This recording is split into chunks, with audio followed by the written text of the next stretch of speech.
Marriage equality is coming to Ecuador. The Trump administration just installed another terrible anti-LGBTQ judge. We'll have to wait a little while longer before the Supreme Court decides whether businesses can turn away the gays. And a national medical organization just issued an apology for labeling homosexuality a mental illness long after it was delisted from the DSM.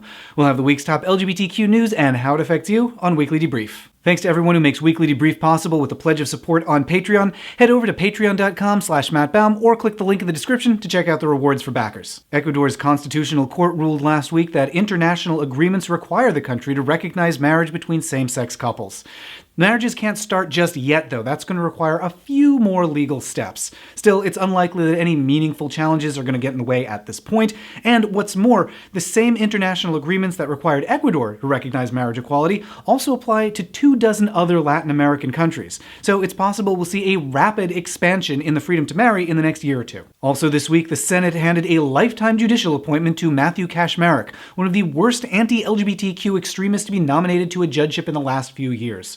He's called queer people delusional, he opposed marriage equality, he opposed basic employment protection, safe schools, and healthcare access for queer people. He represented businesses pushing turn away the gays policies, and now he's a judge for life. And on the topic of turning away the gays, this week the Supreme Court issued a ruling in yet another wedding cake case. And that ruling is, we need more rulings. This particular case has been working its way through the system for about 6 years, and rather than consider it, the Supreme Court basically just sent it back down to a lower court to take one more look.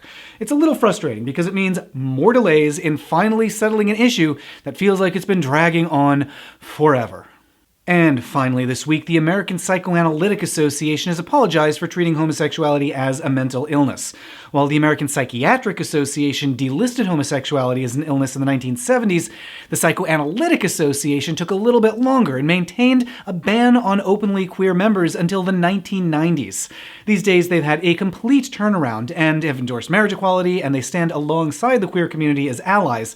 And it's nice to hear them say the words, "We're sorry." This week's action item? The legalization of marriage in Ecuador is likely to be a little bit bumpy, with the possibility of some legal challenges and maybe a backlash from conservative groups. But fortunately, there are organizers on the ground there working to protect that victory and advance equal rights. So connect with the Ecuadorian Equality Federation at fecuador.com to support their community, medical, and legal outreach. As always, let me know about stories that need covering at Matt Baum on Twitter and in the YouTube comments. Big thanks to everyone who makes Weekly Debrief possible with your pledge of support on Patreon. Head over to patreon.com/mattbaum or click the link in the description to check out those backer rewards, and I'll debrief you next week.